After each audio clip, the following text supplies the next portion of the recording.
अस्सलामुअलैकुम। हैरत अंगेज़ वाक़यात के सिलसिले में जो वाक़या मैं आपके लिए लेकर आई हूँ उसका उन्वान है वो दिमाग था या एक्सरे मशीन। इस दुनिया में हैरत अंगेज़ लोगों की कभी कोई कमी नहीं रही।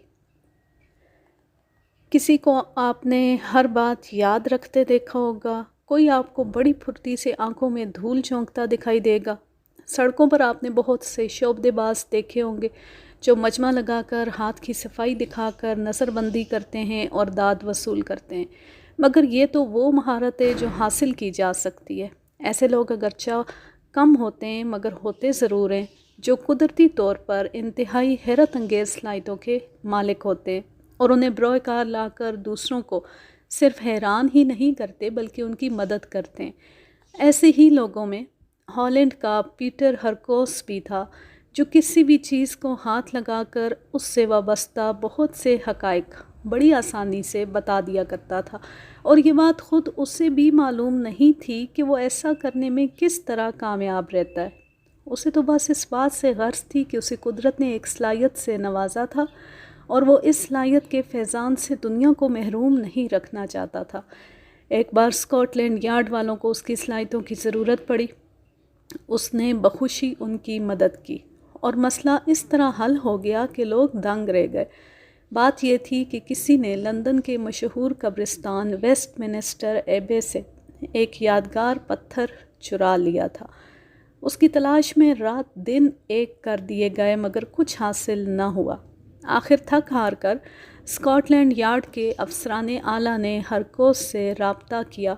स्कॉटलैंड यार्ड किसी भी कीमत पर चोरों का सुराख लगाना चाहता था और इसके लिए वो किसी की भी मदद कबूल करने या किसी से भी मदद मांगने को तैयार था। ये दिसंबर सन 1950 का वाक़या है। चोरों ने कई एक कोताहियाँ की थी मगर इसके बावजूद पुलिस उन तक पहुंचने में कामयाब नहीं हो सकी थी। स्कॉटलैंड यार्ड ने हरकोस से मदद ली और कामयाब रहे, मगर इख़बारात की गैर मामूली तनकीद का निशाना भी हरकोस को बनना पड़ा। एक रोशन ख्याल माशरे में ये बात बहुत अजीब लगती थी कि पुलिस जैसा महकमा साइंसी बुनियादों पर मेहनत करने के बजाय किसी ऐसे इंसान का सहारा ले जो गैर मामूली सिफ़ात का हामिल है। डोरडेकेट में हरकोस और स्कॉटलैंड यार्ड के दरमियान मामलात तय पाए। उसे लंदन लाया गया जहां उसने वेस्टमिनिस्टर एबे का जायज़ा लिया। जिस जगह से वो यादगार पत्थर चुराया गया था वहीं एक चोर की दस्ती घड़ी और एक औजार मिला था, और साथ ही स्कॉटलैंड यार्ड के हुक्काम ने हरकोस को लंदन का नक्शा भी फराहम किया। हरकोस कभी पहले लंदन नहीं आया था मगर औजार और दस्ती घड़ी पर हाथ रखते ही उसने चोरों के मुमकिना ठिकाने बताना शुरू कर दिया, और स्कॉटलैंड यार्ड के लोग ये देखकर हैरान रह गए कि वो नक्शे में एक एक चीज़ की निशानदही दुरुस्त कर रहा है।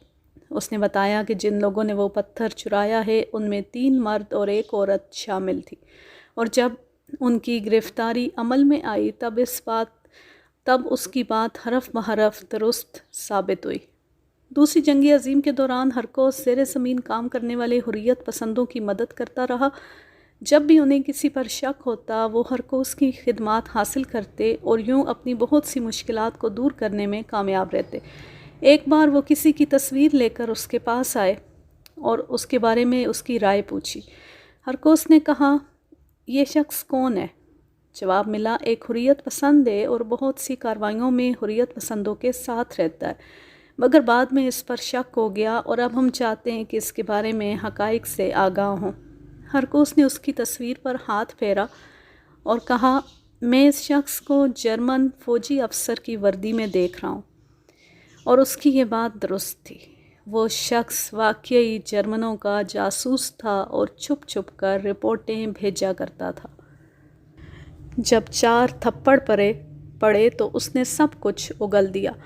अगस्त सन 1951 में हॉलैंड के एक कस्बे नचमेगेन और इससे मुल्हिक इलाके में आग लग गई। आग इतनी शदीद थी कि देखते ही देखते उसने एक बहुत वसी इलाके को अपनी लपेट में ले लिया।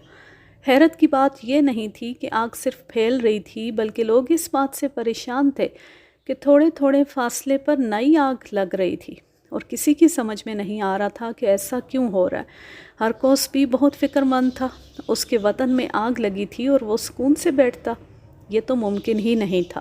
اس نے ایک دن اپنے ایک دوست کے ہمراہ آتش زدگی کے مقامات کا معائنہ کرنے کے بعد چند عجیب باتیں محسوس کی اور پولیس کی مدد کرنے کی ٹھانی، مگر پولیس اس سے مدد لینے پر رضامند نہیں تھی۔ اس کا کہنا تھا کہ جب ماہرین کوئی اندازہ قائم نہیں کر سکے تو وہ کیا کرے گا، مگر وہ ہرکوس کی صلاحیتوں سے واقف نہیں تھے۔ جب پولیس کا اعلیٰ افسر اس کی بات ماننے کے لیے تیار نہ ہوا تو اس نے اس افسر کی جیب میں پڑی ہوئی تمام چیزوں کے بارے میں ٹھیک ٹھیک بتا دیا۔ یہ بات تو بہت حیرت انگیز تھی۔ وہ افسر متاثر ہوئے بغیر نہ رہ سکا۔ اس نے ہرکوس کو ساتھ لیا اور ایک ایسے علاقے میں لے گیا جہاں غیر معمولی آتش زدگی نے سب کچھ خاکستر کر ڈالا تھا۔ وہاں چند چیزیں راکھ کے ڈھیر میں ملی۔ ہرکوس نے ان چیزوں کی مدد سے اندازہ لگا کر بتایا کہ ایک نوجوان آگ لگاتا پھر رہا ہے۔ پولیس اس کی یہ بات ماننے کے لیے تیار نہیں تھی، اور جب ہرکوس نے اس نوجوان کا حلیہ بتایا تو پولیس والے اور پیچھے ہٹ گئے، کیونکہ وہ حلیہ اس شہری علاقے کے ایک رئیس کے بیٹے کا تھا۔ مگر ہرکوس اپنی بات پر قائم رہا۔ اس نے کہا کہ اپنی بات کی صداقت پر وہ ہر شرط لگا سکتا ہے۔ جب اس کی جانب سے زور دینے پر پولیس نے مذکورہ نوجوان سے پوچھ گچھ کی تو تھوڑی دیر میں اس نوجوان نے اعتراف کر لیا کہ وہی جگہ جگہ آگ لگاتا پھر رہا ہے۔ اس کا سبب یہ تھا کہ وہ محبت میں ناکام ہو گیا تھا اور اب دنیا سے انتقام لینا چاہتا تھا۔ پولیس نے اسے پاگل خانے بھجوا دیا اور ہرکوس کا شکریہ ادا کیا کہ اس نے ایک خطرناک مجرم کو گرفتار کرنے میں ان کی معاونت کی۔ اس بات کا بڑا چرچا ہوا اور ہالینڈ ہی نہیں بلکہ دیگر ممالک کے اخبارات میں بھی اس کے کارنامے کو بہت نمایاں طور پر شائع کیا گیا، مگر ہرکوس ستائش کی تمنا سے بے نیاز تھا۔ وہ تو بس اس بات کے لیے تیار رہتا تھا کوئی اس کی صلاحیتوں سے استفادہ کرے۔ ایک بار ایک شخص کو اس کے گھر کے دروازے پر ہی قتل کر دیا گیا۔ وہاں ایسی کوئی چیز نہیں تھی جس کا جائزہ لے کر ہرکوس کوئی اندازہ قائم کر سکتا۔ اس نے مقتول کے کوٹ کو چھو کر چند لمحوں تک فضا میں ایک ہی سمت گھور کر دیکھا اور پھر بتایا کہ قاتل بوڑھا ہے اور اس کی ایک ٹانگ لکڑی کی ہے۔ اس نے اپنی لکڑی کی وہ ٹانگ ایک چھت پر پھینک دی ہے۔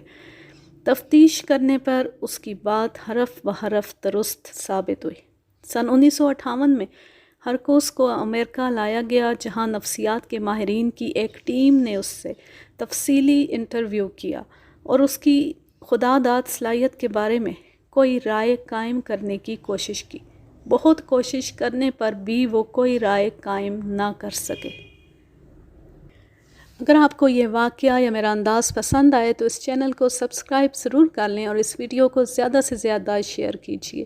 اللہ حافظ، اللہ نگہبان۔